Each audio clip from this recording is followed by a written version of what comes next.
Hey guys, welcome to the podcast. I have an amazing guest. Her worship has gone to a different level. We were just talking about that. And it's so beautiful how she loves Jesus. This is Betty Joyce Fish. We call her BJ because Betty Joyce is too hard for me. But an amazing woman of God. We have a lot to talk about and a short time to do it. This is going to be one of those podcasts that will wreck your heart for Jesus like it's never been wrecked before. I mean, and we've all gone through stuff. We've gone through heartache. We've gone through pain. But this woman has gone through the most intense situation, and she has come out of that thing shining, and she looks like Jesus would look. And it's awesome. Thanks for coming today. Thank you. I'm so happy to be here. Yeah. It is an honor to be here. Good luck not crying today. I have cried so many tears. Yeah. You have no idea. Yeah. Well, first of all, before we even go into anything, who is Jesus to Betty? Oh, that's a great question. Yeah. He is my everything. And specifically after walking through what I've walked through, I feel like my definition of him has changed. I've always loved the Lord. I grew up, loving him, grew up in a Christian home. And then I went through a really, really rough divorce. A lot of discovery, a lot of just heartache and pain. And I knew that Jesus was near to the brokenhearted. I've always heard that. I know that. But until I was in this place, I had to go through this to actually understand him as my protector. Wow. My provider. So good. My defender. I tell people when I share my story, I often say that, we want the beauty without the ashes and the joy without the mourning and the praise without the heaviness. But I feel like when you go through the depths of pain and you actually go through it and you walk through forgiveness, you experience the joy and the beauty and the other side of that. Just as much as the lows are lows, the highs, with the Lord, it's like he is so there in the middle of it all. And I remember having, panic attacks. I couldn't eat. I couldn't sleep. I was so confused for a very long time. And I remember sitting on the floor with the Lord and just being like, I don't want to feel this. I don't want to feel this. Can you take me out? Can you, I just wanted to grab onto something. And I remember like him saying, Jesus reminding me like that on the cross, they offered him wine mixed with gall, which is basically a numbing mechanism, a painkiller. And he was like, if I refused the painkiller, I want you to as well. And because in that moment, that's really good. All I wanted to do was just like, give me something to not feel. Like, let me go shopping. Give me like friends, alcohol, pick your poison, right? Like, yeah. And I remember sitting there and I was like, okay, God, I don't know what's coming, but I know what you do with ashes. And I know, the song New Wine from Hillsong, in the crushing, in the pressing, you're making new wine. And and I remember just being like, man, grapes are crushed, coffee beans are grinded.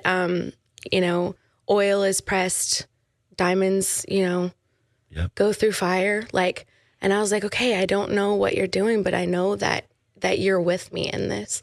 Yeah. And so Jesus to me now,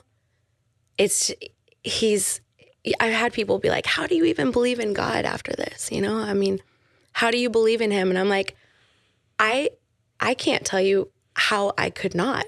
Yeah. Because he is so near. Yeah. And there's something about pain that produces something really beautiful if you let it. Yeah. And I think in our culture, we do everything we can to just get out of it. We do everything we can to walk this other, okay, I don't need to feel this, so I'm just going to keep myself busy.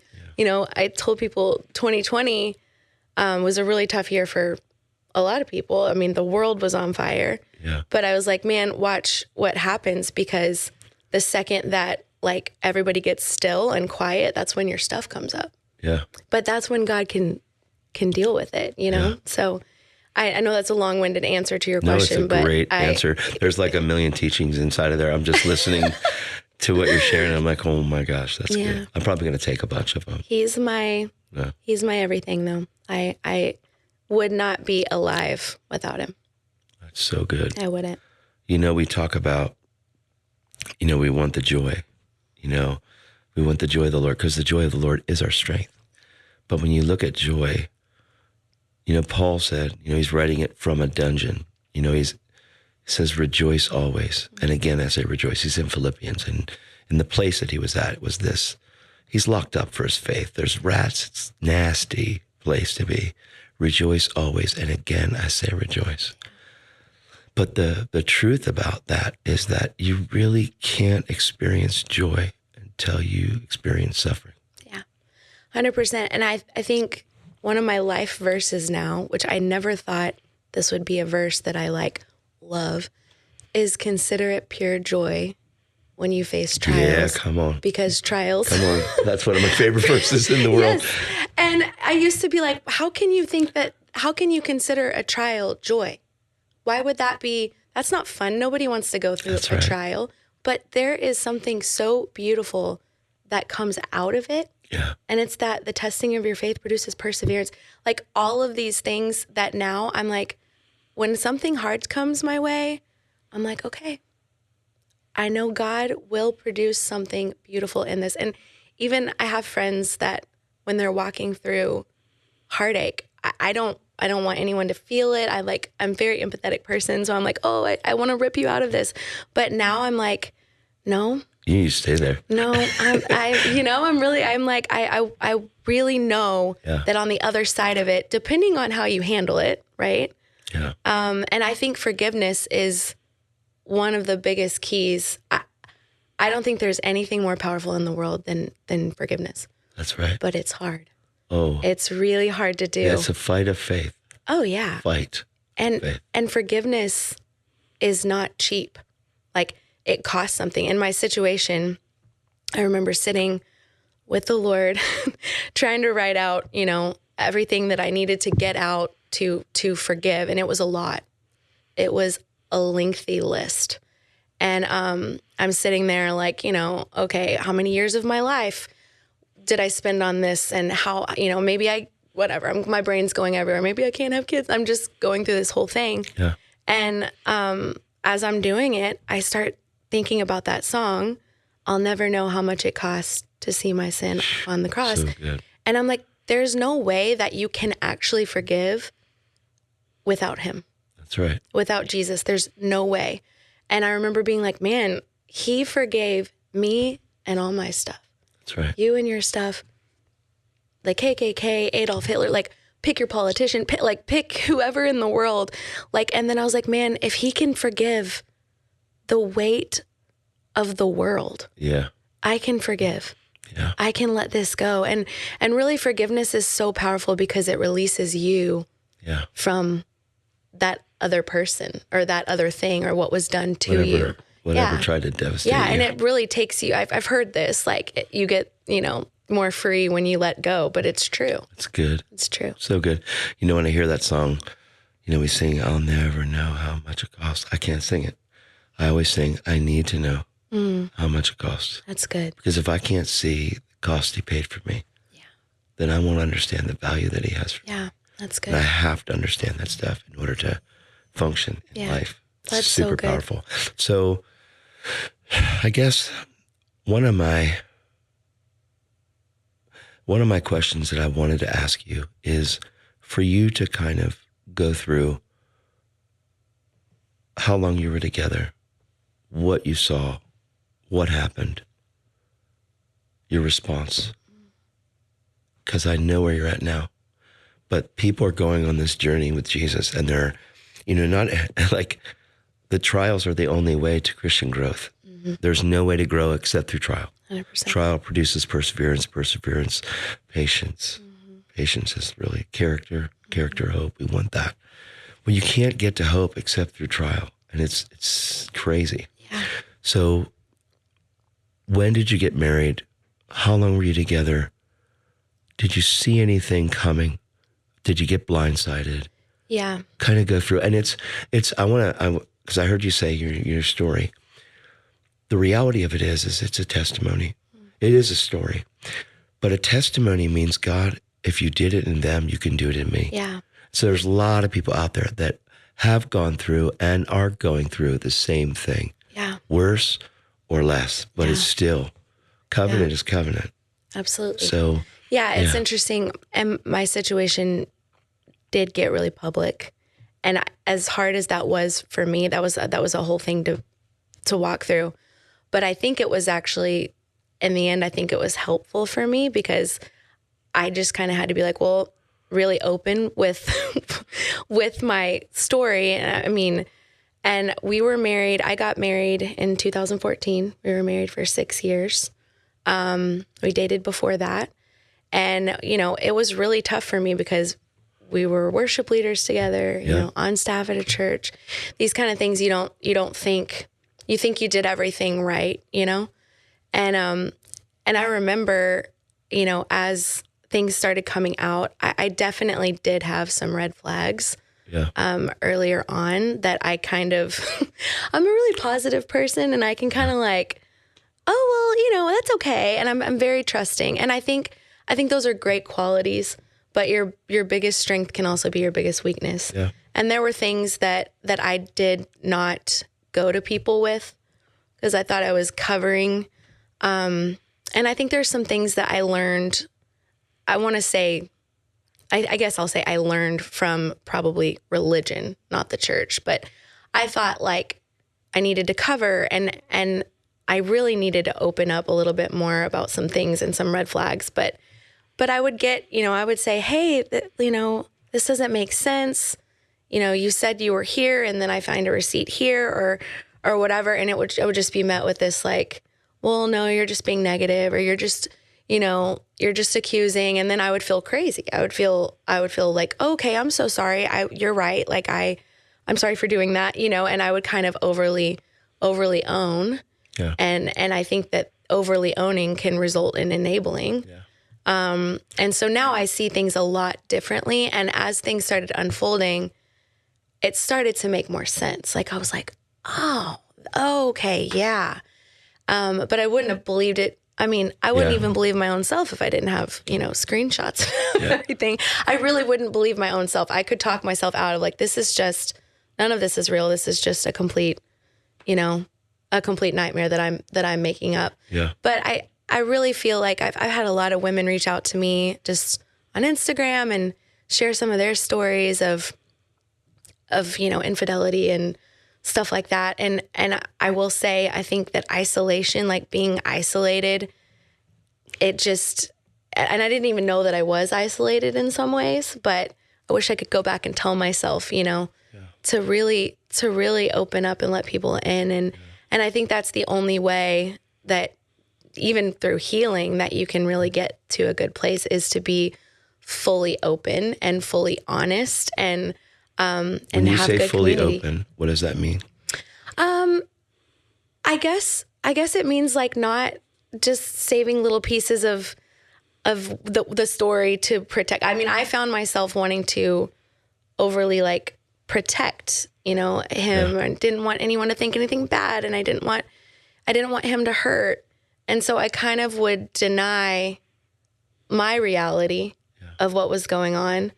And I lost myself in there a little bit. And so I would just say being more honest with like, okay, you know, refusing to get a bank account with me, you know, those kind of things that's, I wouldn't say that to someone because I wouldn't want it to sound bad, but that was the reality. Right. Yeah.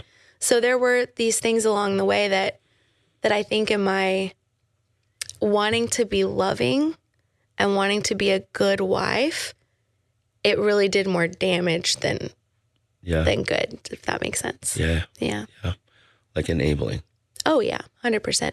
And you know, I learned about all of these things. I didn't know what codependency was. I didn't, you know, and I learned and I've since then, you know, cause all you can do in life is you just have to own yourself. Like I'm responsible for me and my actions. And I remember, I actually called into, do you know who Dr. Henry Cloud is? Yes. Okay. I called into his Instagram. He had like an Instagram live, and this was right after I found out about, I found out about so many things for a season. It was like week after week, something new was coming out, and it was like, it was awful. Yeah. But I called in and I was like, how do I fully grieve when I don't know the truth? I don't know the full truth. And he was like, well, you know that there's been lying and there's been cheating, right? I'm like, yeah. He's like, so what else do you need to know? And then I was like, well, and it was so hard for me to wrap my brain around. I was like, if I could have been a little bit better, if I could have been a better wife, if I could have been a little bit skinnier, a little bit prettier. That's the wrong road. I know. But that's where I was going. I was like, I got this wrong somehow. Yeah. And it really, what it was if I could make it about myself, then I could fix it. And that's control. Yeah.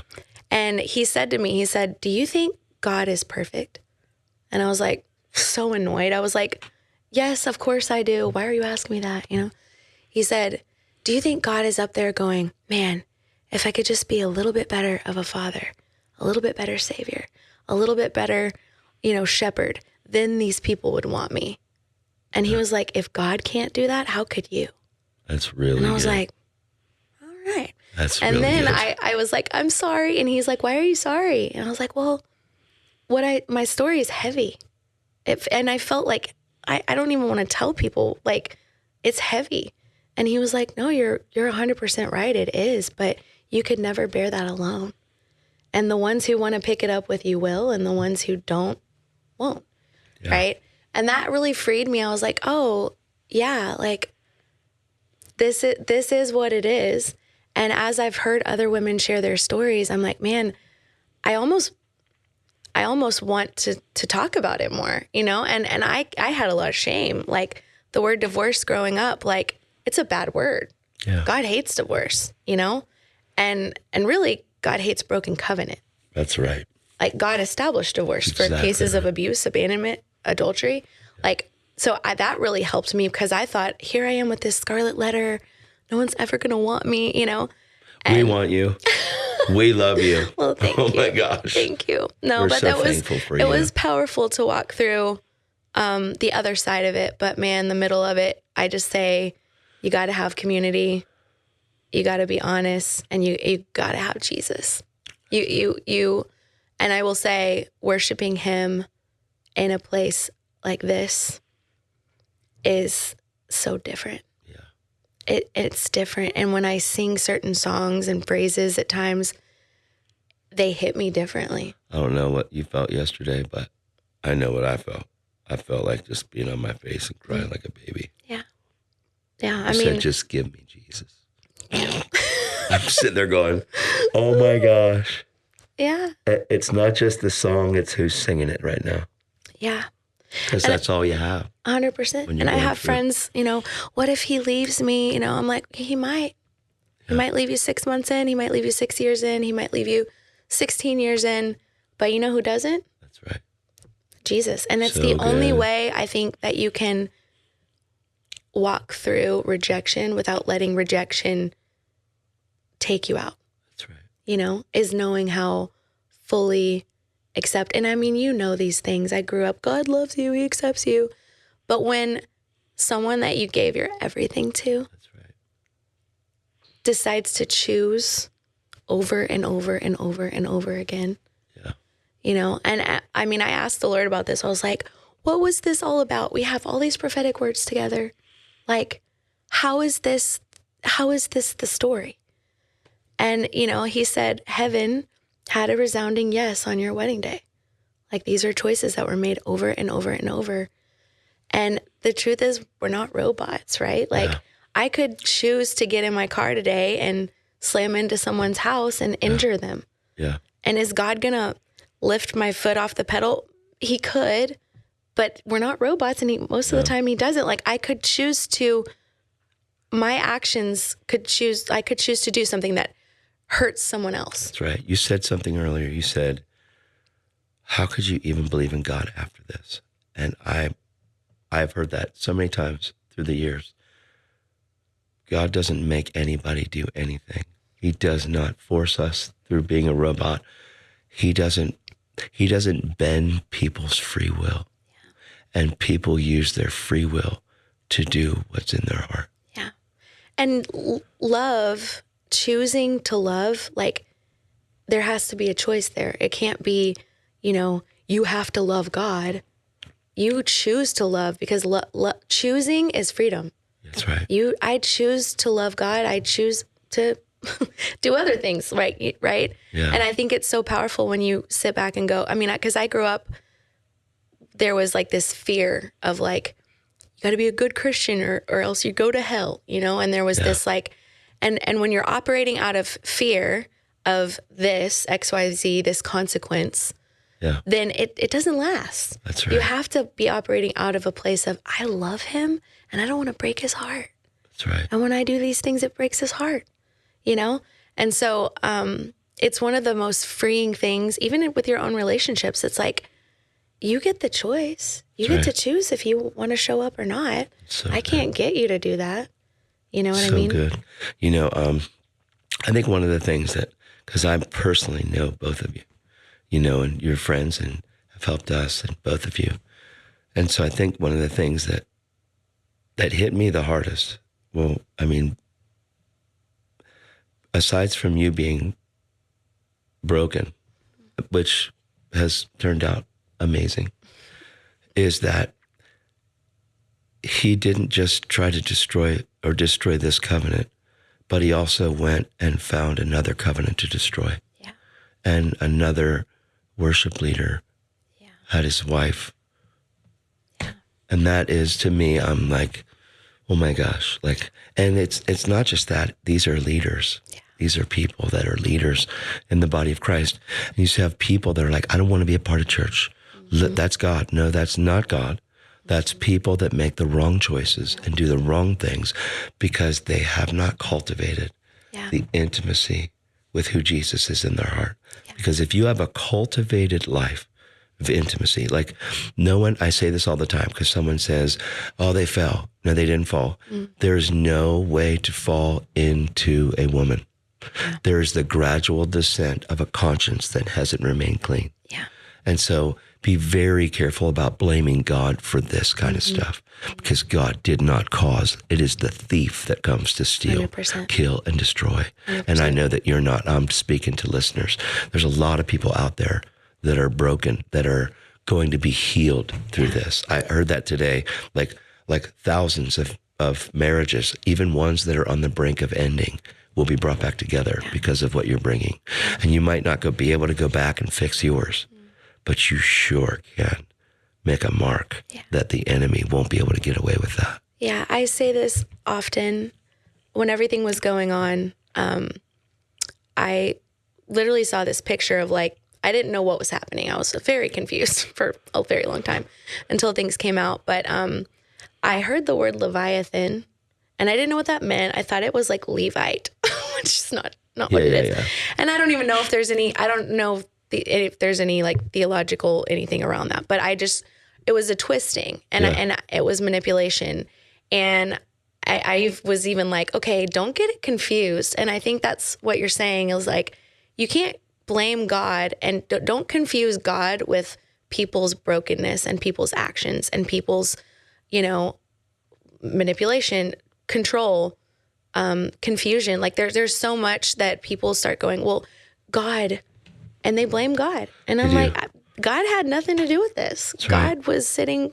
God was pleased to sit with me in my darkest hour. That's right. He was sitting there with me. And I remember just being like, get me out, but he was there and his nearness. To the point where I'm like, man, I don't want to go through what I went through again ever. Right. I don't want anyone to go through that. That's right. But at the same time, I'm like, God, don't ever let me get dependent, independent. Keep me dependent. Keep me broken before you always. Keep me in that place. I'm stronger. I'm more resilient. God's done a work in me. But don't ever let me lose the dependency on you. So good. Because I'm different and I'm better because of it. It's awesome. So good.